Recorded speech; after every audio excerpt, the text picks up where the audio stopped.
Graça e paz, meus irmãos, em nome de Jesus. Meus queridos irmãos, nós vamos começar agora uma nova série de estudos. Terminou o livro do Êxodo, temos que começar outra. E eu vou ser um pouco mais modesto aqui. Não vou entrar no mesmo nível de profundidade na nossa próxima série, como entramos no estudo do livro do Êxodo. E nesse sentido serei mais modesto. Mas em outro sentido serei mais arrojado ainda.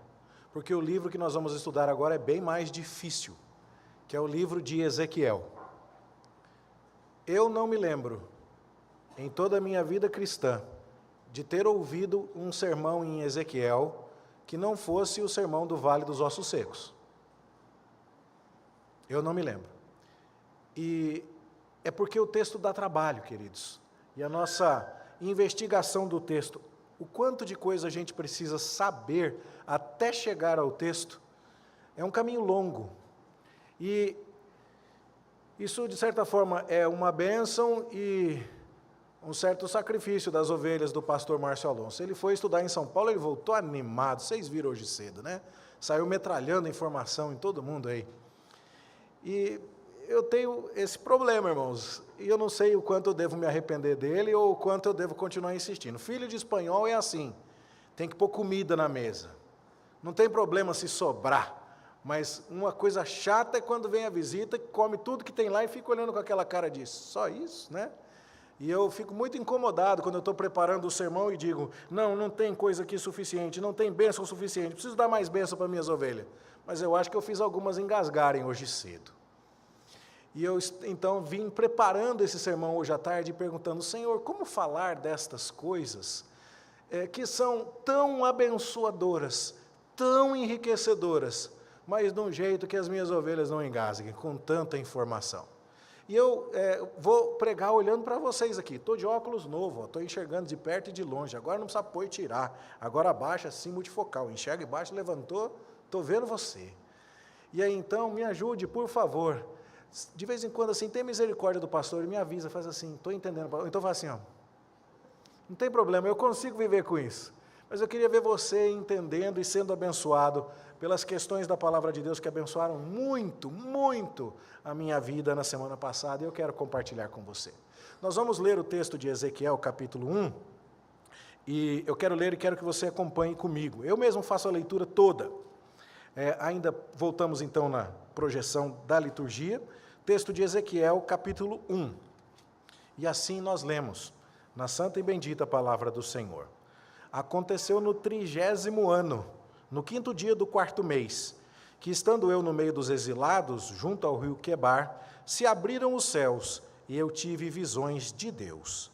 No 5º dia do referido mês, no 5º ano de cativeiro do rei Joaquim, veio expressamente a palavra do Senhor a Ezequiel, filho de Buzi, o sacerdote, na terra dos caldeus, junto ao rio Quebar, e ali esteve sobre ele a mão do Senhor.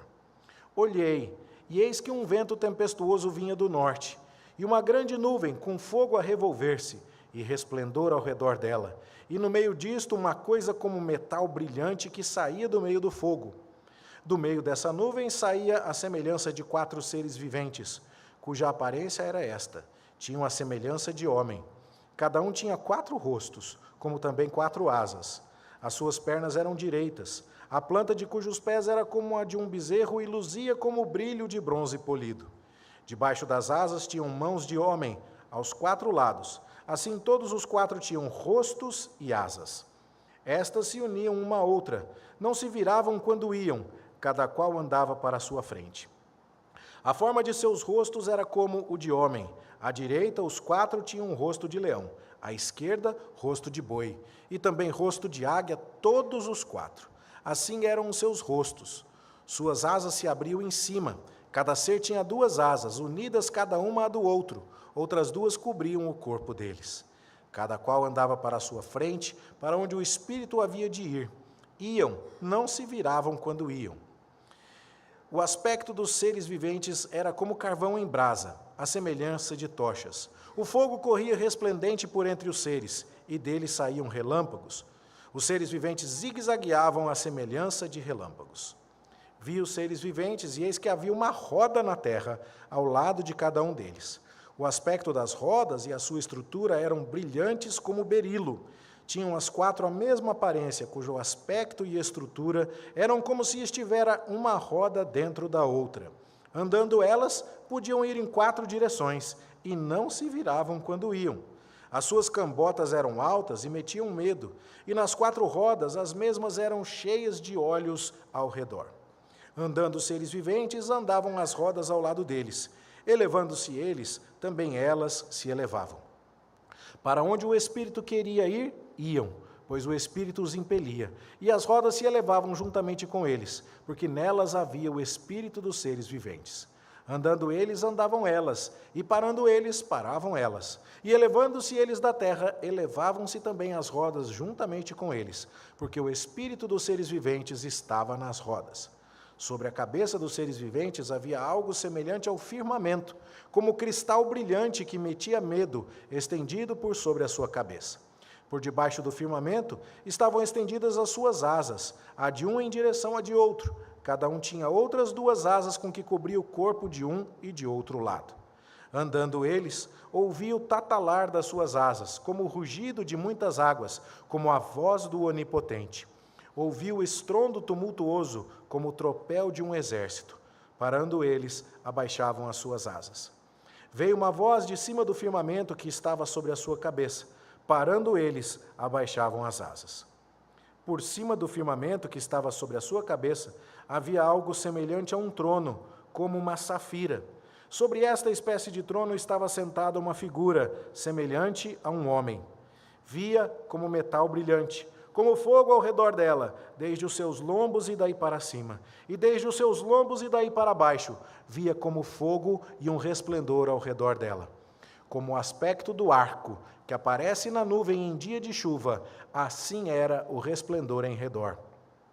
Esta era a aparência da glória do Senhor. Vendo isto, caí com o rosto em terra e ouvi a voz de quem falava. Vamos mais uma vez suplicar a bênção do Senhor. Pai Celestial, te bendizemos por tua palavra, santa, bendita, inerrante, regra de fé e prática, luz para o nosso caminho, lâmpada para os nossos pés. E pedimos-te agora, Senhor, tua misericórdia sobre nós, para que possamos entendê-la, compreendê-la, de tal forma que sejamos abençoados. Socorre-nos assim, ó Deus, nós te pedimos em nome de Jesus. Amém.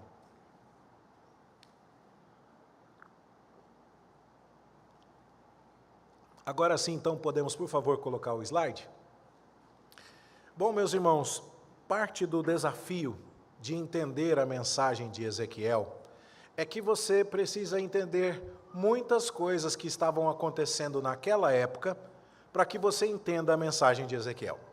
Eu me lembro uma vez que o Davi sempre me fez muitas perguntas. O Davi devia ter 5 anos de idade, quando me perguntou assim: pai, o que é a lista do Janô no mensalão? E como é que você faz para explicar o que é um mensalão na Câmara dos Deputados e a rachadinha para uma criança de 5 anos? Você tem que começar explicando o que é um deputado, o que é um senador, o que é uma verba de gabinete, o que são essas coisas, e demora. E o que acontece no livro de Ezequiel é parecido com isso. Para você entender o que estava acontecendo em Ezequiel, tem tanta coisa que você precisa saber antes. Mas o fato é que quando você entende estas coisas, a mensagem de Ezequiel brota aos seus olhos. E eu quero então convidar a sua atenção. Sempre a gente precisa prestar atenção quando a Bíblia está sendo pregada, é a palavra de Deus. Mas agora, para você poder entender e ser profundamente abençoado, como eu sei que você o será, se você prestar atenção, eu convido você a me seguir aqui. O que nós temos aqui? É o mapa da região do Antigo Oriente Próximo, na época de Moisés. A gente hoje de manhã estava com esse mapa aí. Era o Egito, a grande nação, em laranja, no canto inferior esquerdo da imagem, e outros reinos importantes, como os hititas, como os Mitane, como os babilônicos antigos, como os elamitas e tudo mais.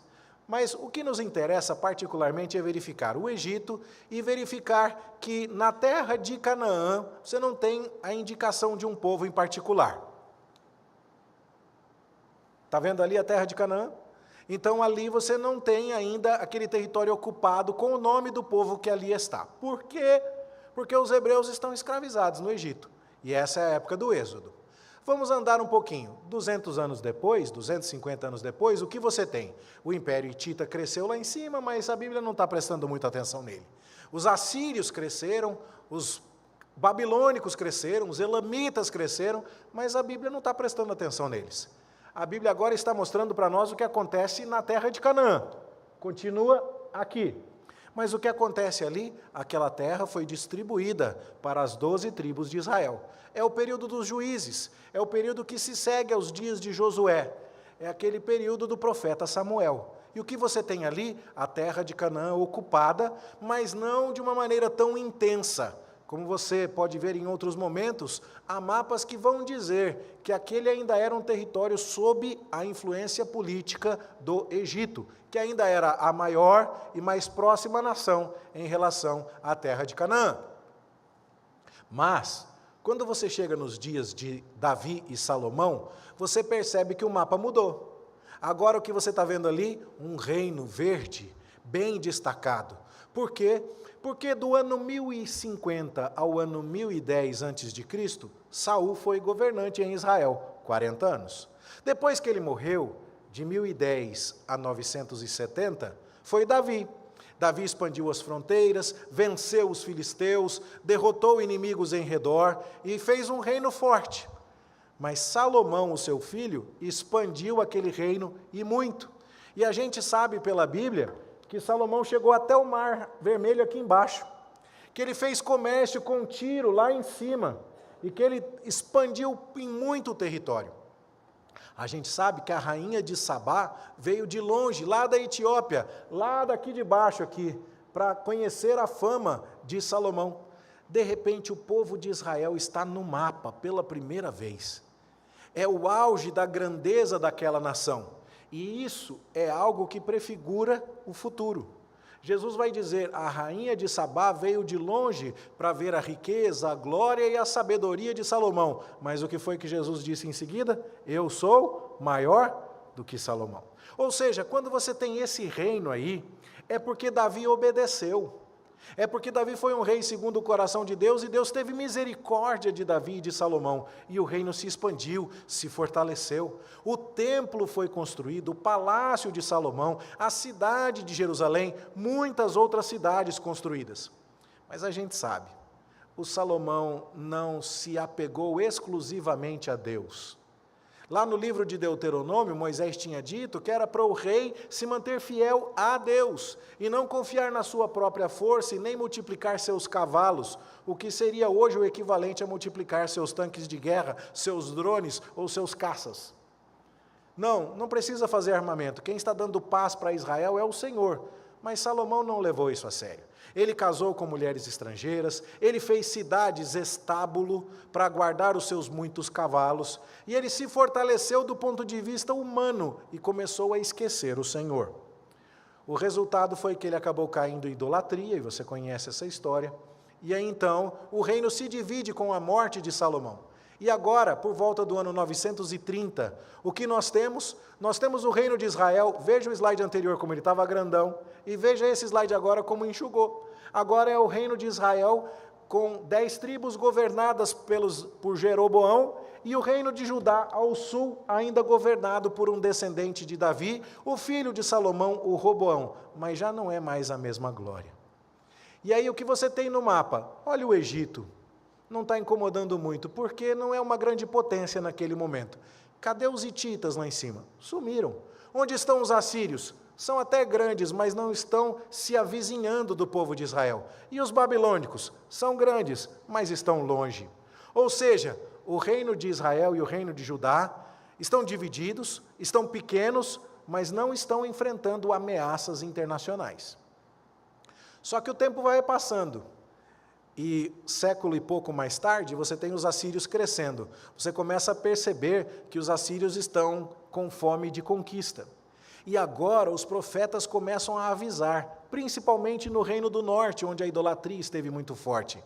Rei Acabe, 450 profetas de Baal comem da tua mesa, Deus vai punir essa idolatria.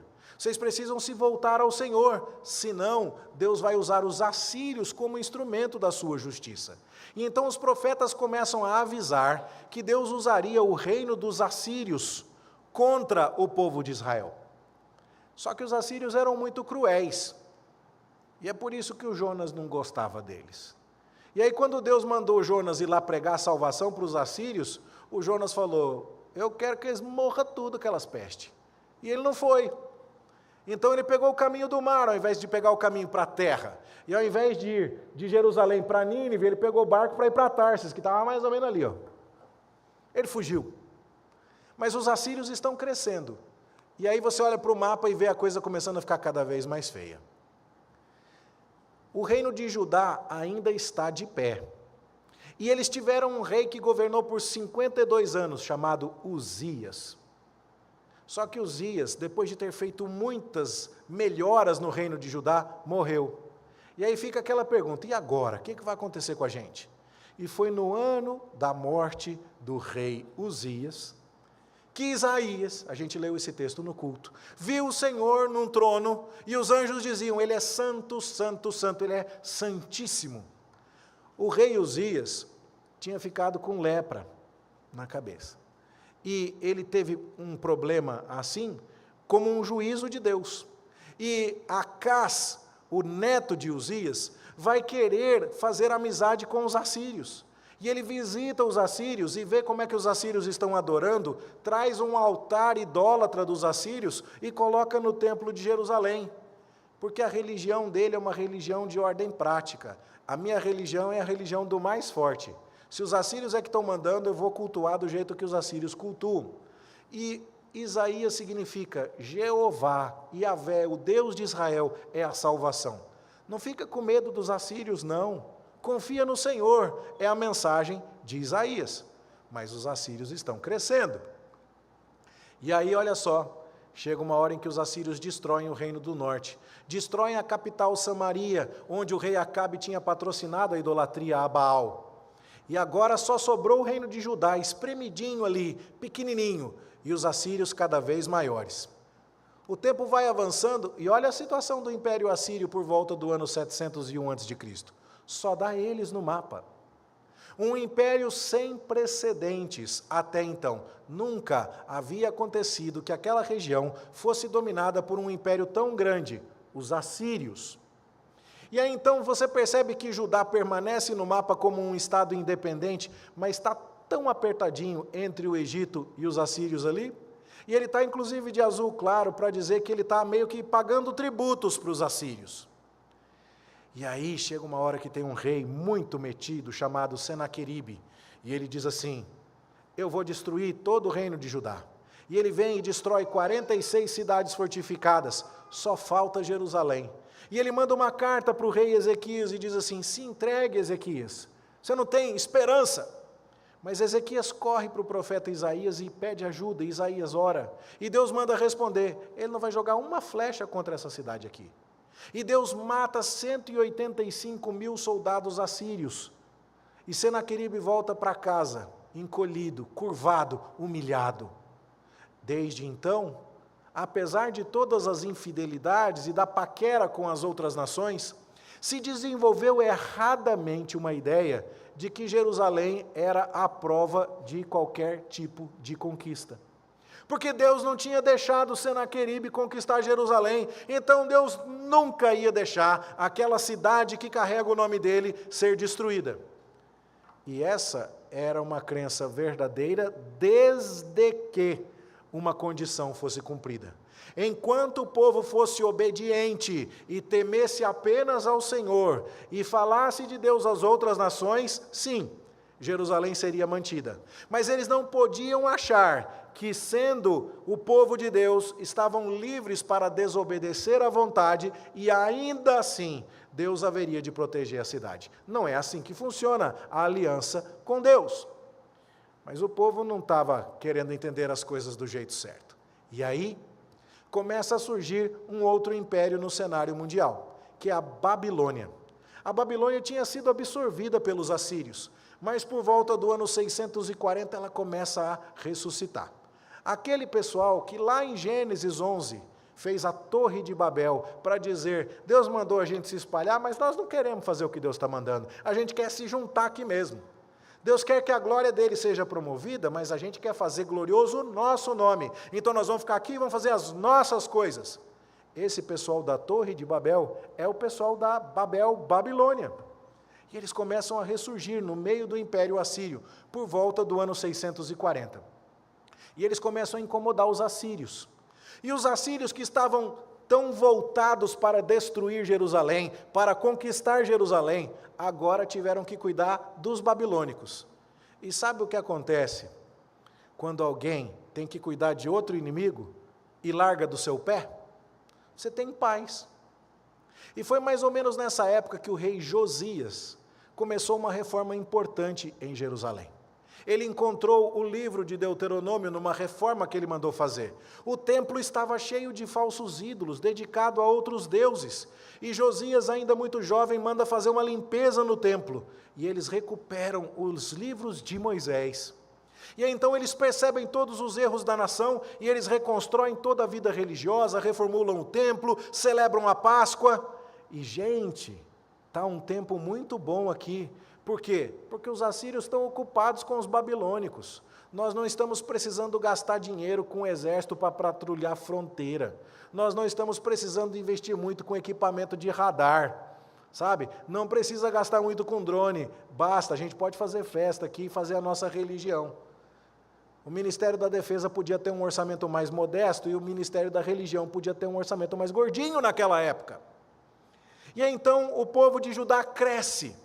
E é mais ou menos nessa época que, com a reforma de Josias, o povo vê a religião florescer. Só que a religião floresce, mas a fé não vai junto. E aí o que acontece? Vem o profeta Jeremias, no texto que você já leu comigo nesta noite, e diz assim, pessoal, tá bom, vocês estão aí nessa casa do Senhor, o templo estava bonito, reformado, limpinho, sem ídolos, mas o povo estava indo até o templo para adorar, mas como você leu no texto de Jeremias, cometendo todo tipo de pecado. E aí então Deus diz assim, vocês ficam falando, templo do Senhor, templo do Senhor, templo do Senhor, achando o quê? Que é como se fosse um porto seguro? Eu não sei como é que fala aqui em Goiás, porque eu nunca brinquei de pega-pega aqui em Goiás. Mas lá em São Paulo, quando eu era criança, sempre tem um lugar do pega-pega, onde se você encosta a mão, o outro não pode te pegar. Lá em São Paulo, quando eu era criança, chamava Pix, mas daí o Pix virou outra coisa. Aqui é pique. Então tá. É como se o templo fosse o pique. Porque tem o templo dentro de Jerusalém, eles podem fazer a bobeira que for, a idolatria que for, mas quando eles correm e adoram lá no templo, é pique. Deus não vai poder destruí-los ali. E Deus fala, quem disse? Quem foi que pediu para vocês viverem uma vida imoral e depois chegarem aqui e falarem, só porque o templo está aí, vocês podem fazer o que quiser? É isso que Jeremias, então, vai dizer. Falta só um pouquinho para eu chegar no Ezequiel, mas eu acho que você está vindo aqui comigo até agora. Quais são os elementos que você tem que guardar? Bom, estamos num cenário conturbado de política internacional. Assírios estão ainda mandando, mas os babilônicos estão começando a se tornar um problema. Enquanto a Síria briga com a Babilônia, Judá está em paz. Aí o rei Josias faz as reformas, aí o templo é restaurado, aí todo mundo diz, somos invencíveis. Por quê? Porque não tem inimigo externo nenhum, a Síria não está no nosso pé, Babilônia não está no nosso pé, e ainda melhor do que isso, a gente está fazendo o templo, que é o pique, é o cala-boca de Deus. Se Deus vier reclamar alguma coisa, a gente fala, e o templo, Deus, o senhor quer mais o quê?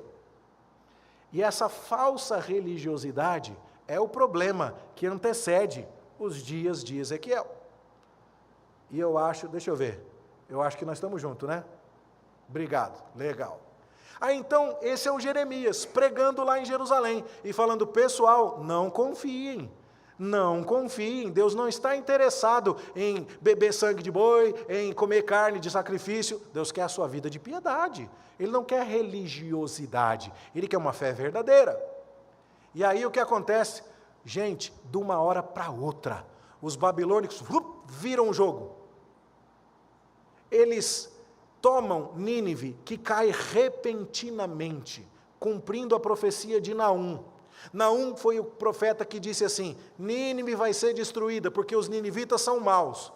Eu acho que Jonas lá no céu está olhando para Deus e falando: Deus, por que o Senhor mandou o Naum pregar? Eu que queria pregar essa mensagem dele. Deus falou: olha, os ninivitas, os assírios, estão sendo julgados, mas num primeiro momento Deus quis salvar ninivitas. E Jonas foi chamado para pregar misericórdia divina até mesmo para assírios. Só que eles abusaram, só que eles dominaram com maldade. Naum anunciou: Deus vai julgar vocês. E de uma hora para outra, em 612 a.C., Nínive cai. E agora são os babilônicos que estão mandando no mundo. Rápido assim. E agora? Agora Judá tem que se enfrentar com os babilônicos. Só que o Egito está preocupado com isso. E eu estou lendo aqui o jornal Noticiário Popular de Jerusalém, por volta do ano 612 a.C. O que está pegando no mundo daquela época? O Egito está preocupado com o avanço da Babilônia, tem um restinho de assírios que estão organizados, querendo ainda resistir. Os egípcios vão se juntar com o restinho dos assírios para lutar com os babilônicos. E é disso que nós vamos falar agora. O faraó Neco, o nome dele está na Bíblia, ele quer sair do Egito e guerrear contra os babilônicos, lá numa cidade chamada Carquemes. E lá em Carquemes ele ia encontrar o restante do exército dos assírios, que ainda oferecia resistência, de tal modo que ele ia engordar o exército dele. Assírios que sobraram, mais egípcios, todos vamos combater os babilônicos. E a batalha de Carquemes iria acontecer. Só que o rei Josias, aquele que fez a reforma do templo, menino bom, gente, não é? Fiel, o Josias resolveu se meter nessa história. E o Josias bloqueou o faraó Neco no meio do caminho e falou: aqui na minha terra você não vai passar. Você não vai guerrear contra os babilônicos, te proíbo. Gente, não dá para saber o que passou na cabeça do Josias. Talvez ele estivesse tão cansado de apanhar de assírio, de ter alguma dor de cabeça, lá para trás, que ele tenha falado: qualquer um que ganhar dos assírios é meu amigo, deixa os babilônicos virem. É uma possibilidade. Talvez outra possibilidade tenha sido: eu vou fazer amizade com os babilônicos mesmo, são eles que estão crescendo, então já vou me juntar aos babilônicos e vou guerrear contra o faraó que quer lutar com eles. Ou talvez tenha sido pura mania de grandeza: Deus está do meu lado, eu fiz o templo, Deus está a meu favor, e eu vou deter esse faraó aqui, o que ele está pensando de passar na minha terra? Não dá para saber exatamente o que aconteceu com o Josias, mas o Josias quis brecar o faraó. E o faraó foi mais crente que o Josias. Você acredita num negócio desse? Está escrito na Bíblia que ele falou para o Josias assim: o seu Deus falou comigo em sonho para você não se meter comigo. Você não tem nada a ver com isso. Fica na sua. E o Josias não escutou. E morreu. Morreu na guerra. Aí você fala: peraí, aquele rei que aproveitou o vácuo de poder, assírios brigando com os babilônicos, que reformulou o templo, que purificou a idolatria, vai morrer uma morte besta dessa? Verdade, morreu essa morte besta. E daí o que acontece? Agora a gente começa a ler, até agora está fácil? Agora começa a complicar um pouco, tá bom? Agora começa só um pouquinho. O que acontece? O rei, o faraó Neco, que estava indo para lá, matou o Josias e foi para a guerra. Só que a guerra não definiu, foi empate. Nem Babilônia, nem Egito ganharam. Enquanto ele estava indo para a batalha, o povo da terra falou: mataram o Josias, temos que pôr um outro rei no lugar dele. Pegaram um filho de Josias, chamado Joacás, e colocaram no lugar do Josias. Não era o filho mais velho, mas foi o filho que eles colocaram. E a pergunta é: por que não colocaram o mais velho? Especula-se que esse filho Joacás era um daqueles que dizia: eu sou Babilônia. Então, eles olharam e falaram: morreu o rei Josias, que era a favor da Babilônia contra o Egito, vamos pegar um dos filhos do rei, que ainda é a favor da Babilônia contra o Egito, e vamos colocá-lo no trono. Rei morto, rei posto. O problema é que o faraó Neco foi lá guerrear, e depois ele voltou. E quando ele voltou, ele passou em Jerusalém. Ou melhor, ele passou em Ribla. E aí ele passando em Ribla, ele diz assim: eu não quero esse rapaz aí no trono. E aí sabe o que o Neco faz? Ele destrona o Joacás e fala: não vai ser você que vai ser o rei, bora comigo escravo para o Egito. Você fala: quê? Peraí. Tem um faraó agora tirando o rei do trono da casa de Judá. Deus não tinha falado para Davi que um descendente dele ia se assentar para sempre no trono? Não foi o êxodo, que a gente terminou de estudar hoje pela manhã, exatamente a humilhação e a destruição do Egito, para deixar claro que Deus governa sobre o Egito e humilha o Egito? Só que olha onde é que a gente foi parar agora. Agora tem um egípcio chegando aqui em Judá e tirando o rei, descendente de Davi, do trono, e colocando o outro no lugar. E foi isso que o faraó Neco fez. Ele tirou o Joacás e botou um filho chamado Eliaquim, e ainda falou, você não vai chamar Eliaquim não, porque Eli é de El, de Deus, você vai chamar Jeoaquim, de Jeová, de Jeová. Ainda mudou o nome dele. Dar nome é um sinal de autoridade, não é? Quando o faraó escolhe o nome do rei de Judá, quem é que está mandando, me conta? É o Egito. Isso é ruim. E essa é a situação de instabilidade. E agora então, nós temos o faraó escolhendo o rei de Judá. E aí então o faraó vem com isso aqui é importante, olha essa figura. O faraó vem com o seu trono, e o trono dele, carregado ali em Jerusalém, carregado em Judá, porque isso aconteceu na cidade de Ribla, ele diz, eu ponho o rei, eu tiro o rei, sou eu que estou mandando aqui. E aí então, os egípcios estão tirando e colocando reis no trono de Davi. O Joacás foi um rei entronizado pelo povo, mas o Neco falou, esse eu não quero. E o Eliaquim, que virou Jeoaquim, foi um rei colocado pelo faraó Neco. Agora tem um rei lá, em Jerusalém, escolhido por um egípcio. Parece que nós estamos voltando aos tempos do Êxodo. E aí então agora, segundo round, a batalha de Carquemes de 609 a.C. terminou empatada.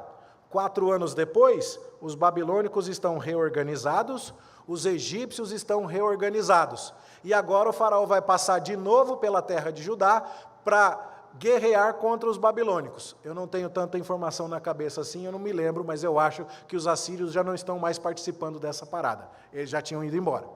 Mas agora o que acontece? Agora os babilônicos ganham. E agora então os babilônicos estão mandando em tudo e estão inclusive oprimindo o Egito. Já que a Babilônia está ganhando, o que eles fazem? Eles vão em direção ao Egito. Indo do lugar da guerra em direção ao Egito, vai passar por onde?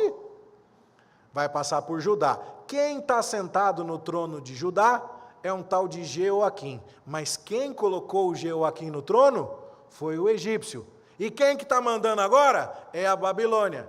E ele quer no trono alguém que foi escolhido pelo egípcio? Não. Então ele vai passar lá em Jerusalém e vai dizer, escuta aqui, estou te apresentando, eu sou seu novo chefe. Você paga imposto para mim, você deve conta da sua vida para mim. E o que é curioso, Nabucodonosor agora vai manter Jeoaquim no trono, mas vai fazer Jeoaquim jurar fidelidade aos babilônicos. Olha que coisa, não precisava jurar fidelidade para babilônico, não precisava jurar fidelidade para egípcio, tinha que jurar fidelidade ao Senhor. Mas não confiaram em Deus e agora estão virando ping-pong na mão das nações. Só que o Nabucodonosor ainda fala mais, eu quero um presente. Pega esses meninos bons que tem aí, eu vou levar tudo comigo para a Babilônia. Quem é que ele leva? Está ali a colinha? O profeta? Daniel e os seus amigos. E isso é para mostrar que ele reina. E agora você tem o babilônico no seu trono. Presta atenção nessa figurinha que ela é importante. O babilônico no seu trono levando os tesouros do templo e levando pessoas. Daniel vai assistir no palácio da Babilônia. Falta só 1h30, eu já chego em Ezequiel. Paciência aí. E isso tudo tem a ver, daqui a pouco vai amarrar, vai fazer sentido para você, eu prometo. E agora então, olha só, o que está acontecendo no reino de Judá? Uma hora quem está mandando lá é o Egito, outra hora quem está mandando lá é a Babilônia. E agora o babilônico já é o senhor do rei Jeoaquim, que está lá, e já levou Daniel para servir a ele lá no palácio da Babilônia. Só que o rei Jeoaquim é meio malandrinho também. Quando o babilônico está tendo problema com outras guerras e não consegue viajar, gente, leva mais ou menos 3 a 4 meses para vir rápido da Babilônia até Jerusalém. Então você imagina, ele fica olhando e fala, não, o cara está ocupado lá longe, não vou pagar imposto esse mês não. E ele dá o golpe e não paga imposto para os babilônicos. E o Nabucodonosor fica ensaiando. Quando chega no ano 597, ele consegue finalmente vir, mas ele vem espumando de raiva. E ele está para chegar, para tirar o Jeoaquim do trono. O Jeoaquim morreu. Entrou o filho dele, o Joaquim. E o Nabucodonosor não quis saber. O teu pai não pagou o imposto para mim, você vai ser levado para o cativeiro. Agora, tinha um rei judeu lá no Egito, o Joacás, que foi levado por Neco, e agora tem outro rei judeu na Babilônia, o Joaquim, que foi levado pelo Nabucodonosor. E desta segunda vez, além de levar o rei Joaquim, ele leva o profeta Ezequiel. E ele leva uma quantidade de gente, não só para trabalhar no palácio, como ele tinha levado da primeira vez, mas agora para trabalhar na lavoura. O Ezequiel vai trabalhar puxando enxada. O Daniel não, o Daniel está no palácio, comendo as iguarias do rei, que ele recusou, glória a Deus por isso. Mas ele está sendo instruído na língua dos caldeus, nos costumes, ele está com a elite da sociedade babilônica. O Ezequiel não, o Ezequiel está puxando enxada lá na agricultura. E todo mundo é escravo na Babilônia. E agora então, ele coloca, o Nabucodonosor, um outro rei em Jerusalém, que é o rei Zedequias. E ele não vai importar para nós por enquanto. Mas o que acontece é que, se você olhar, o Josias, o Neco matou. O Joacás, o Neco destronou. O Joaquim foi o Neco que botou no trono. E depois foi o Nabucodonosor que manteve. Mas o Jeoaquim, depois o Joaquim foi o Nabucodonosor que tirou, e o Zedequias foi o Nabucodonosor que colocou. Você percebe que esse povo desaprendeu a honrar Deus como seu rei, e o resultado foi que ele passou a ser governado por nações inimigas? Você conseguiu entender isso? Você conseguiu entender agora a situação do Ezequiel? O Ezequiel foi levado para o cativeiro na Babilônia, o rei legítimo, que é Joaquim, foi levado, porque agora o Nabucodonosor não colocou alguém da linhagem direta, ele tinha que colocar alguém que fosse o filho de Jeoaquim, ou alguém que fosse um descendente do Joaquim, mas não tinha, os filhos do Joaquim eram muito novos, então ele colocou um tio do Joaquim, um outro filho do Josias, o Zedequias, e isso era considerado uma quebra da linhagem real. Era como você chegar na Inglaterra agora e falar, rei Charles morreu, não vai ser o príncipe William, vou colocar esse outro aqui, ó, esse sobrinho neto da rainha Elizabeth. É da família real, mas não é o herdeiro legítimo do trono. Agora Jerusalém está sendo governada por um rei fantoche, que não é da legítima linhagem davídica. O Ezequiel está no cativeiro da Babilônia, puxando enxada. Essa é a situação do Ezequiel. E enquanto isso, o Jeremias está clamando lá em Jerusalém, não acreditem que por causa do templo estar funcionando, vocês estarão imunes ao juízo de Deus. O Daniel está clamando lá na corte babilônica, Nabucodonosor, você acha que você é o dono do mundo? É Deus quem faz você sonhar, quem dá a interpretação do sonho, Deus é o dono da sabedoria. E o Ezequiel? O Ezequiel está conversando com o povo que está escravizado lá na Babilônia, puxando enxada para Nabucodonosor. O que é curioso aí é que você tem uma intensa atividade profética num dos períodos mais escuros da história do povo de Judá. Já não é um rei legítimo quem governa, já são nações estrangeiras que escolhem o rei, eles têm que pagar severos impostos para os babilônicos, nada está acontecendo do modo como Deus quer, do modo como o povo queria, mas Deus, para mostrar que está no controle de tudo, manda 3 dos 4 profetas maiores para falar ao mesmo tempo. Que é uma coisa interessante aí. Quando você não estiver entendendo o que está acontecendo no mundo, volte-se para os profetas, volte-se para a Escritura. Deus estava mostrando, parece que o mundo está de ponta cabeça, pessoal, mas eu estou no controle de tudo. Tem o Jeremias anunciando lá em Jerusalém, tem o Daniel lá no palácio da Babilônia e tem o Ezequiel lá na beira do rio Quebar, anunciando para os escravos. Deus está no controle. Jeremias, Daniel e Ezequiel. Profetas contemporâneos, todos de idade muito próxima. 3 dos 4 profetas maiores falando nesta mesma época. Ok? E agora, então, vou começar o texto de Ezequiel. Pronto, era isso que você precisava saber. Vai demorar tanto em qual demorou até agora? Não. Agora vai rápido. Por quê? Porque agora eu vou usar todas essas informações que eu já falei com você. Olha só como Ezequiel começa. No 5º ano do cativeiro do rei Joaquim. Sabe o que é curioso? Quando você lê os outros profetas, você lê assim, no 10º ano do rei tal em Israel e no 2º ano do rei tal em Judá. Não é sempre assim que fala? Os profetas costumam datar a sua profecia com base nos reis, não é? No ano da morte do rei Uzias, nos dias de Uzias, Jotão, Acás e Ezequias, reis de Judá, e de Jeroboão, segundo rei de Israel. É assim que os profetas datavam sua profecia. Mas o Ezequiel não pode fazer isso, porque o rei que está governando em Jerusalém é falso, é fake news aquele rei. Ele não é legítimo. Então ele tem que falar, fazia 5 anos que o meu rei estava escravizado. Isso tem que ser algo muito importante para a gente interpretar Jeremias. Ele está no cativeiro e o rei também está. E qual é o lugar em que ele está? Ele está junto ao rio Quebar, na terra dos caldeus. Ele não foi levado igual o Daniel para ajudar o rei no palácio. O Daniel era um jovem da elite. O Daniel era um jovem da nobreza. O Ezequiel não. O trabalho dele não era um trabalho que interessasse a corte de Nabucodonosor. Então ele vai puxar a enxada, vai para o trabalho pesado, o trabalho braçal. E aí ele vai para a Babilônia na beira do rio Quebar, que é esse riacho que está aqui.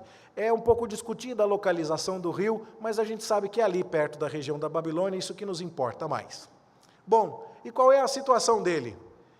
É uma situação tal que ele começa a falar de si no 30º ano estando eu, mas parece que alguém intervém para falar no lugar dele.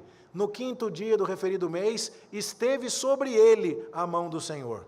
Parece que alguém foi lá e colocou uma nota explicativa, porque quando Ezequiel foi falar da sua época, da sua profecia, ele quis dizer, eu estava lá no rio Quebar e era o tempo dos exilados. E aí então vem alguém e diz assim, quando ele estava lá, era o tempo do cativeiro do rei Joaquim. E era o 30º ano de alguma coisa, mas era o 5º ano do cativeiro do rei Joaquim. Então fazia 5 anos que Nabucodonosor esteve em Jerusalém e levou Ezequiel e levou Joaquim. E já fazia um pouco mais de tempo que ele já tinha levado Daniel. Daniel já estava lá há um bom tempo. Só que seria esse 30º ano? 30º ano de quê?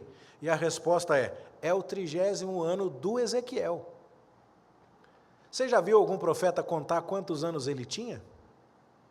Não. Mas por que o Ezequiel contou quantos anos ele tinha? É porque você vai ver que Ezequiel era filho de Buzi, o sacerdote. E o que quer dizer isso? Sacerdotes, de acordo com a lei de Moisés, começam a trabalhar no templo quando completam qual idade? 30 anos. E aí, quando você nasce numa família de sacerdote, o seu pai já começa a te treinar desde pichotinho. Filho, aqui, ó, isso aqui é a víscera, esse aqui é o rim, essa parte aqui vai para o sacerdote, essa parte aqui vai para o adorador, isso aqui é o redenho, essa membrana a gente queima, a gente leva a cinza da ovelha para queimar lá fora. E o Ezequiel passou sua infância e juventude toda sendo treinado para isso. Mas com 25 anos ele foi levado para o cativeiro. E com 30, quando ele fez o aniversário, quando ele podia finalmente entrar e adorar ao Senhor no templo, ele está a mais de 1000 quilômetros de distância, desempregado e puxando enxada. Isso aqui é um sermão que serve para você, que acha que está no lugar errado, ganhando menos, com um emprego que não corresponde às suas aptidões, ou com um esforço e com um plano que você fez e simplesmente não deu certo. Será que Deus cuida de pessoas nessa situação? A resposta é, vamos ler Ezequiel. Vamos ler Ezequiel. Ou seja, quando ele faz 30 anos e finalmente pode servir, ele não pode servir porque ele não serve. Ele está longe do templo, ele não pode adorar lá no templo. E aí então o que acontece? Ele tem essa visão. É curioso que o capítulo 1 diz assim, eu tive visões de Deus. Ele vê o Senhor. E aí então, ver a Deus é algo muito importante, porque é algo que credencia a pessoa. O que é que credenciava Moisés? Isso eu não preciso explicar demais aqui, porque vocês estão craques. O que era? Nunca mais apareceu alguém que falasse com Deus face a face, que nem Moisés falava. Ou seja, Moisés era o profeta, porque ele via Deus. É ou não é? Só que a gente leu outro texto, de o outro profeta maior. Eu disse que são 4, você lembra? Isaías, Jeremias, Ezequiel e Daniel. E 3 estão em plena atividade agora, só sobrou Isaías. Mas o que aconteceu quando Isaías foi chamado? No ano da morte do rei Uzias, eu vi o Senhor. Então a visão de Ezequiel é dizer assim: Ezequiel, você está desempregado como sacerdote, mas eu acabei de te reposicionar como profeta. Percebe a ideia? Você está longe de casa, longe do templo, mas eu não estou longe de você. Porque Deus nunca esteve contido ao templo. Assim como a bênção não era garantida só porque o templo estava funcionando, a maldição também não era uma obrigação só porque ele estava longe do templo. Ou seja, Ezequiel, não fica triste não. Você não vai ser descartado. Não é porque você completou 30 anos longe de casa e foi só preparado para ser sacerdote que você não vai fazer nada. Eu tenho planos para você, meu querido. E aí, então, agora ele tem visões de Deus. E isso é maravilhoso. Só que aí a gente vai ver as visões, elas falam de um vento tempestuoso, de fogo, de metal brilhante, bronze polido, asas que não se viram, carvão em brasa, tocha, relâmpago, brilhantes, uma roda dentro da outra, e aí falam de olhos, e rodas que se elevavam, rugidos, estrondos, e metal de novo e fogo. O que será que significa isso que ele viu? Bom, sempre tem aqueles que interpretam mal as visões de Deus. E tem um pessoal que acha que ele viu um caça. Porque o metal brilhante seria a fuselagem, o estrondo tumultuoso seria o barulho das turbinas, as asas está óbvio, o fogo seria a sua propulsão, o relâmpago são os mísseis, e de fato os aviões não se viram quando vão, né? Mas eu te pergunto, o que ia ajudar para o Ezequiel, puxando enxada lá na Babilônia, completando 30 anos, com o rei exilado, ver um caça? Me conta. Resposta, nada. Essa interpretação é completamente desconectada. Mas tem um pessoal que viaja mais ainda, que é o pessoal que diz que é disco voador. Que é o pessoal que diz que uma asa dentro da outra, cheia de olhos e tal, e aí tem todo o esquema. Depois eu posso passar isso para você fazer devocional. Brincadeira, não faça isso. Né? Mas tem gente que viaja na maionese desse jeito. Teve até um camarada formado pela NASA, um tal de Joseph Blumrich, que escreveu um best-seller, comentário de Ezequiel explicando a Bíblia. Ninguém compra, mas se falar que Ezequiel viu nave espacial, vende que nem água. Não é? E aí ele se tornou famoso, e um livro mais famoso ainda, Eram os Deuses Astronautas. Você já deve ter ouvido falar desse livro. E esse livro, a minha cópia, porque eu tive que comprar para estudar Ezequiel, veja bem. Tá? Eu fui lá comprar, a minha cópia era da 61ª edição. Um livro para ter 61 edições tem que ter vendido muito, não é? E aí quando você vai ler lá, sabe o que eles estão falando aqui? Ó?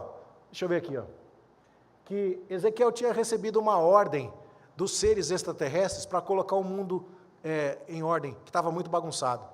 E que eles iam voltar para tomar satisfações. Sem chance. Eu não vou nem me demorar nisso. Eu quero agora ir para o método correto de interpretar. Mas para isso, eu tenho que saber o que estava acontecendo com a Síria, com a Babilônia, com o faraó Neco, com o Josias, com o Nabucodonosor, com o Ezequiel, com o Jeremias e com o Daniel, senão a minha interpretação vai ser ruim. Percebe? E aí, então, essa é a ideia do método histórico-gramatical. Ele analisa o contexto e ele analisa o texto. E aqui você tem uma foto de uma escultura lá do Museu Britânico, em Londres, onde você tem assírios que carregavam os deuses das nações conquistadas. Quando os filisteus ganharam dos israelitas, eles não levaram a arca? E eles não colocaram a arca no templo do deus deles, o deus Dagon? Era comum. Ganhei a batalha de você, pego o seu deus e ponho no pé do meu. Os assírios estão fazendo isso aí nesse desenho. Eles estão pegando os deuses das nações vencidas, e aqui talvez dê para você ver melhor o desenho, né? É um mural de Tiglat-Pileser, que mostra que ele está levando os deuses capturados da cidade de Nimrod. E você está vendo o quê? Lembra do faraó Neco chegando no Egito com o seu trono? Lembra do Nabucodonosor chegando da Babilônia no seu trono em Jerusalém? A mesma ideia. E aqui você tem então os deuses das cidades conquistadas pelos egípcios, pelos assírios, que estão chegando ali. É o trono. Olha lá o que Ezequiel diz. Tem um firmamento que eu vi, e por cima desse firmamento tinha um trono. Sabe o que é curioso? O trono de Deus é tão alto, tão alto, tão alto, que a palavra que Ezequiel usa para descrever aquilo no qual ele viu Deus chegando até ele, é a palavra para o céu. Dando uma ideia que Deus não é igual a esses ídolos aí que você pode carregar. Que Deus não é igual ao faraó que os soldados dele podem carregá-lo. Que Deus não é igual ao Nabucodonosor que vai carregado com o seu trono. O trono de Deus é muito diferente. Você viu o trono do faraó chegando em Ribla? Eu não mostrei uma figura para você. Você viu o trono do Nabucodonosor chegando em Jerusalém? Eu não mostrei um desenho para você. Só que agora Ezequiel está vendo Deus vindo até ele. E qual é o piso desse trono de Deus? É o próprio céu. Deus é mais alto do que os céus. O seu governo está acima de qualquer governo humano. E essa é uma lição importante para nós em dias de tumultuada política internacional. Essa é uma lição importante para nós no dia 7 de setembro, em época de grande turbulência política no nosso país. Acima dos governantes humanos, acima do céu, tem um trono de quem está realmente mandando em tudo que está acontecendo, meu irmão. Nós precisamos lembrar disso. Hoje é um dia para lembrar disso, não é? O aniversário da nossa pátria. E os acontecimentos políticos que estão acontecendo, será que Deus está incapaz? E a resposta é claro que não. Você pode até ver um ou outro governante aparecendo aqui com uma carruagem gloriosa e tal. A carruagem de Deus está acima de tudo isso. O trono de Deus é mais alto que os céus. Você tem várias figuras da antiguidade mostrando divindades que tinham suas próprias carruagens. E aqui então você tem numa moeda isso, aqui então você tem em estátuas, carruagens montadas por bois e outras coisas e tal, e divindades que montam esses animais. E do mesmo jeito que você tinha o faraó ou o Nabucodonosor, você vai ter, por exemplo, os persas mais tarde. Quem já assistiu o filme dos 300 deve ter visto o Rodrigo Santoro numa carruagem bem parecida com essa aí, ó. E está sendo carregada por homens, escravos que são os seus servos. Mas a carruagem que Ezequiel viu, ela é conduzida por seres viventes, que tem aspecto de homem, de leão, de boi e de águia. E quem estudou o livro do Êxodo sabe que isso se refere aos querubins. E são chamados de seres viventes por quê? Porque eles combinam aquilo que tem de mais excelente nos vários ambientes. A águia é o ser vivente que domina os céus.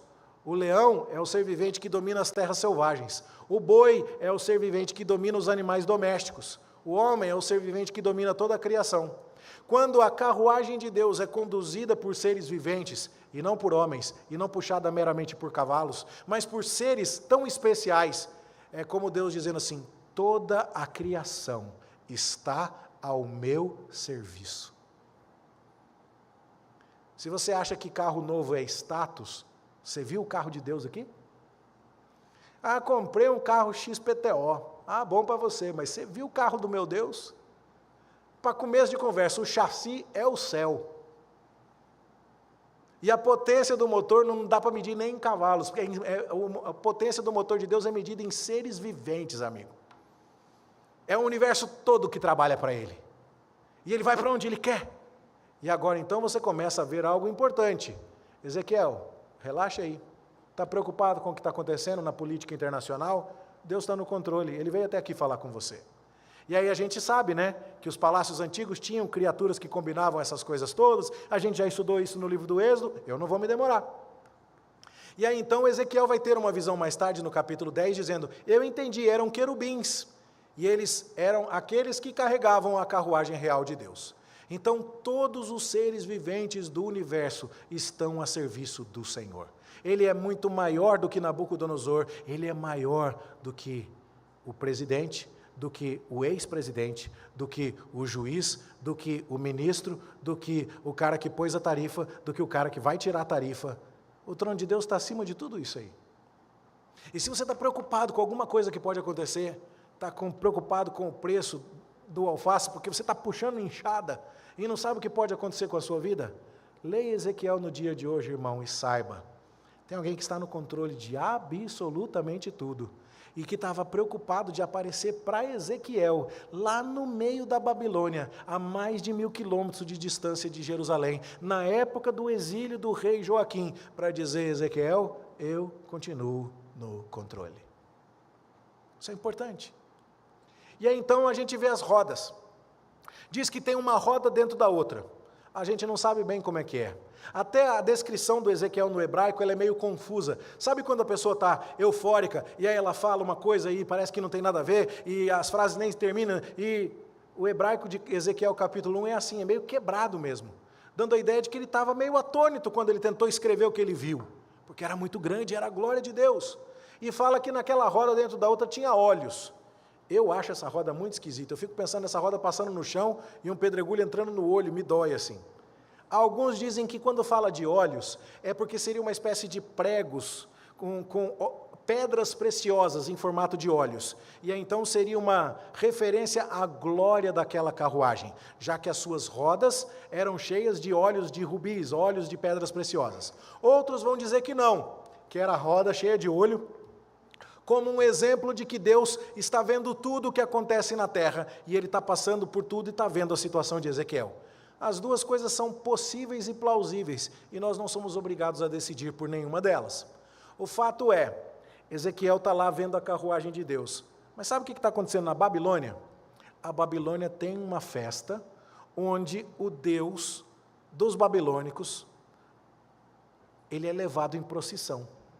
Lá no fundo você tem um santuário, a Torre de Babel, reconstruída, e lá fica guardada a imagem de Marduk. E uma vez no ano, no festival do Ano Novo, o Marduk é colocado numa carruagem. Está vendo ele aqui, destacado em amarelo? Aí, ó. É o Deus colocado na carruagem, que é puxada por cavalo. E na frente da carruagem vai o rei Nabucodonosor. Está vendo ele ali? E aí ele dá uma volta por toda a terra para dizer assim, Marduk está abençoando toda a terra da Babilônia, ele está visitando todos os limites da capital. E esse era o festival de Ano Novo. Mas é bem nessa época que o Ezequiel tem uma visão que não é o Marduk que está vindo num barquinho puxado por cavalos, é Jeová que está vindo, num pavimento que é maior do que os céus, um pavimento que é conduzido por seres viventes. Toda a criação está trazendo o seu Deus até ele. Há evidências disso, por exemplo, esse tablete de argila que está lá no Museu do Louvre, fala desse festival do Novo Ano, do Akitu, e também essa laje de pedra que está no Museu Britânico fala das providências de Nabucodonosor para o festival do Ano Novo. São coisas que a gente só apresenta para que você tenha uma informação básica, mas o fato é, Ezequiel viu o trono de Deus. E aí, meus queridos, nós já estamos terminando a explicação, já podemos caminhar quase para a aplicação. Faltam só 2 detalhes. Ele viu a aparência da glória do Senhor. Será que muda a vida da gente ver a glória de Deus? Mudou a vida de Moisés ver a glória de Deus? Quando ele desceu do monte, como é que ele estava? Igualzinho? Não, ele desceu com o rosto brilhando. Então, a gente vai vendo essas coisas e vai percebendo os paralelos que nos ajudam a interpretar Ezequiel. Mas a carruagem de Deus vinha de onde? Vinha do norte. E ela estava cheia de fogo, de trovão. Você lembra uma última vez que você viu um negócio, fogo, trovão, relâmpago? Quando é que foi mesmo? No Monte Sinai. Quando Deus trovejou diante do povo de Israel. Porque a sua santidade absoluta é inacessível. Bom, e aqui? É esse mesmo Deus que está vindo, mas ele está vindo da região norte. Por quê? Porque quando você considera no mapa a Babilônia, que está aqui, e você chegar até Israel, que está ali, você não pode fazer a viagem em linha reta, porque é deserto, você morreria no deserto. Você precisa acompanhar o curso do rio Eufrates, e você precisa subir para depois descer. De tal forma que quando o inimigo chega aqui em Jerusalém, ele nunca está vindo do Oriente, ele está sempre vindo do norte. Então, quando a Bíblia fala, vem do norte alguma coisa, espere que está vindo o inimigo. E por que Deus está vindo até Ezequiel, dando essa conotação de que ele é um Deus inimigo? Porque tem gente abusando da presença dele e do templo lá em Jerusalém. Tem gente zombando do nome do Senhor e da casa que carrega o nome de Deus lá em Jerusalém. E Deus se apresenta dizendo, eu vou julgar. Só que o trono de Deus, que é um firmamento, também está cercado por um arco que aparece na nuvem em dia de chuva. Como é que chama esse arco que aparece na nuvem em dia de chuva? Arco-íris. E como é que esse arco apareceu na história da Bíblia? Depois que Deus julgou o mundo inteiro com o dilúvio, e Deus disse assim, eu não vou tornar a julgar o mundo com água, e eu vou manter uma janela de salvação aberta. E eu não vou destruir o mundo inteiro novamente, até o dia do juízo final. E para mostrar que eu não vou contender com vocês, eu vou pegar o meu arco de caça, porque essa é a palavra para arco-íris, e vou pendurar na nuvem. E o arco que está pendurado na nuvem é o arco do juízo de Deus. É como Deus dizendo, pendurei a metralhadora lá, não vou atirar em ninguém, por enquanto. E ele pendura exatamente na nuvem que foi de onde veio a água do dilúvio. Ou seja, o arco-íris é um símbolo de misericórdia. O arco-íris é um símbolo da graça de Deus. Então, quando você vê aquele trono e cercado por um arco-íris, e Deus vindo do norte na sua carruagem, a visão é boa, mas também é assustadora. É a visão do Deus que julga, mas também é a visão do Deus que perdoa. É a visão da glória de Deus, mas é também a visão do seu juízo. Não foi isso que Moisés viu no monte, em Êxodo capítulo 34?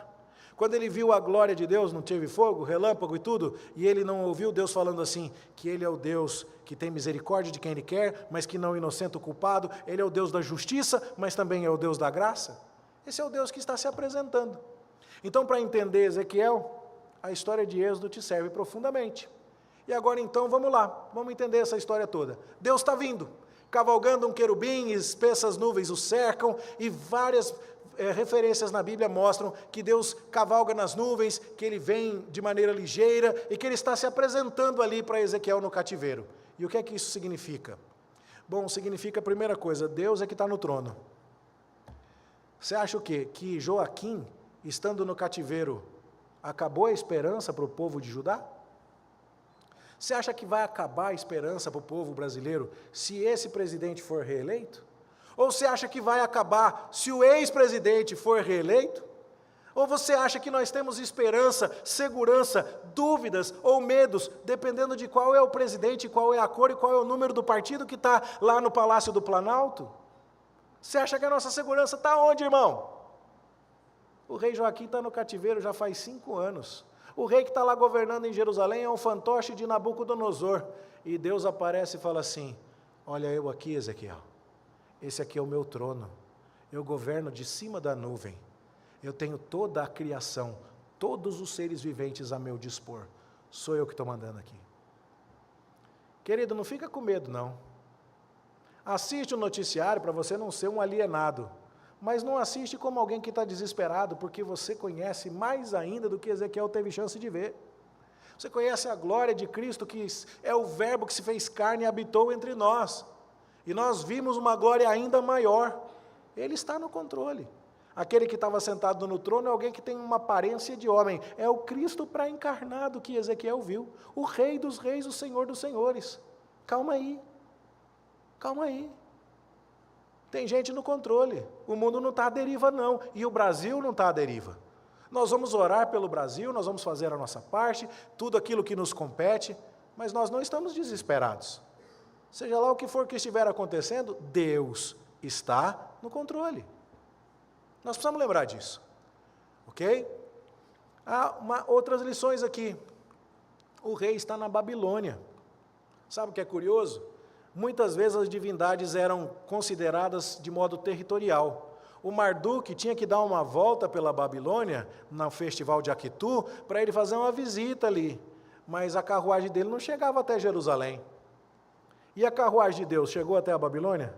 Tranquila, motor a jato, capacidade de propulsão, 4 seres viventes, isso é mais que 50 mil cavalos. Chegou lá tranquila. Então, o rei está com Ezequiel, no meio dos exilados, junto ao rio Quebar. Deus não está restringido territorialmente. Ele está lá no território do Marduk. É lá que Deus fala, aqui é meu trono está aqui. Eu mando aqui também. Isso aqui não é nada de Nabucodonosor, isso aqui não é nada de Marduk. E olha que o Daniel já estava avisando isso para o Nabucodonosor lá no palácio, interpretando os sonhos. Então, quando se fala muito em 4 rodas, 4 seres que vão nas 4 direções, é a ideia de que Deus está em todos os lugares. Meu querido, não importa o buraco que você se meteu na vida, Deus pode chegar lá com o seu trono, com o seu poder, para tirar você dali, sabia? Isso é uma lição preciosa de Ezequiel para a nossa vida. Depois, esse rei é glorioso. A glória de Yahvé emana do seu próprio ser, o fogo, o resplendor, o brilho. Ele não é carregado e puxado no barquinho que nem Marduk, não, no festival de Akitu. Essa é a aparência da glória do Senhor. Quando você contempla o Deus da Bíblia, você não está vendo um Deus qualquer, um Deus frágil, não. Você está vendo o Deus Todo-Poderoso. E esse Deus Todo-Poderoso está com Ezequiel. No momento mais difícil de toda a história do Antigo Testamento, Ezequiel tem a visão mais gloriosa de todo o Antigo Testamento. Você vê a descrição do que Moisés viu no Monte Sinai, mas ela é pequena. Aqui você tem um capítulo inteiro com 28 versículos para mostrar o que foi que Ezequiel viu. E aqui então nós precisamos entender, ali esteve sobre ele a mão do Senhor. Deixe-me contar a você, se Ezequiel tivesse ficado em Jerusalém, e com 30 anos estivesse trabalhando no templo, e lá tivesse o seu emprego garantido, estabilidade com aposentadoria integral, convênio médico da melhor qualidade, e ele não tivesse com a mão do Senhor sobre ele, ele não estaria tão bem. Mas ele estava lá na Babilônia, no meio dos exilados, no seu aniversário de 30 anos, mas ele estava vendo a glória de Deus. O rei está com ele. Isso é importante, meus irmãos. Um sacerdote no seu 30º aniversário não está inutilizado ou descartado. Deus está com ele. Deus está com você também, em qualquer situação que você viva. Isso credencia Ezequiel como profeta, do mesmo jeito que a visão de Isaías o credenciou, e isso nos faz entender os grandes paralelos de Ezequiel com Êxodo. Há uma visão da glória no Monte Sinai, e o povo diz, não dá mais Moisés, sobe você, e Moisés vê. E quando Deus se manifesta a Moisés, ele fala tanto do seu juízo e justiça, mas ele também fala da sua graça e misericórdia. E a visão de Ezequiel fala da justiça, porque o inimigo está vindo do norte, Deus está vindo em juízo, como inimigo de um povo que o despreza. Mas o seu trono está rodeado do arco-íris. Ele vai trazer julgamento, ele vai sim destruir Jerusalém, porque a cidade não o adora como convém, mas ele vai ter misericórdia do povo que foi levado para o cativeiro. Esse é o nosso Deus. E isso pode parecer um pouco estranho às pessoas. Elas gostam de um Deus mais fofinho hoje em dia, de um Deus que faz carinho no seu ego, de um Deus que entrega aquilo que você precisa, mas nunca de um Deus que pune o pecado, que julga, que exige obediência absoluta. Mas o Deus que Ezequiel está vendo é exatamente o mesmo Deus que Moisés viu. Um Deus de justiça e um Deus de misericórdia. Um Deus que é terrível, um Deus que é fogo consumidor e que vai julgar o pecado daquela nação que não se arrependeu. Então nós anunciamos o fato de que Deus está disposto a perdoar você, mas ao mesmo tempo proclamamos que se você não estiver arrependido, Deus vai julgar você. E esse é o Deus bíblico. Então, nós precisamos ter estas coisas em perspectiva adequada. Isso vai nos ajudar a entender até mesmo o Apocalipse. Há muita semelhança entre os dois livros, figuras extraordinárias e visões gloriosas para um povo oprimido. É justamente quando os seus olhos, olhando horizontalmente, não conseguem ver boas notícias, que você precisa levantar os olhos ao céu para ver coisas extraordinárias. E a frase que resume para mim esta visão é a seguinte: a visão da glória de Deus é o combustível da fé que suporta adversidades. Sabe o que está acontecendo conosco? Sabe por que as adversidades nos derrubam muito fácil? Sabe por que somos uma geração extremamente preocupada, ansiosa, sem esperança? Porque não temos encontrado a contemplação adequada da visão da glória de Deus. Quando você entende o tamanho do seu Deus, quando você vê que o trono dele está acima dos céus, quando você vê que toda a natureza e todos os seres viventes estão ao seu serviço, quando você vê que ele está com você no buraco da Babilônia, que ele não abandonou você mesmo quando você perdeu o emprego no seu 30º aniversário, que ele é maior do que o Deus do Marduk, que ele é maior do que Nabucodonosor, que ele é maior do que o faraó Neco, você enfrenta qualquer coisa.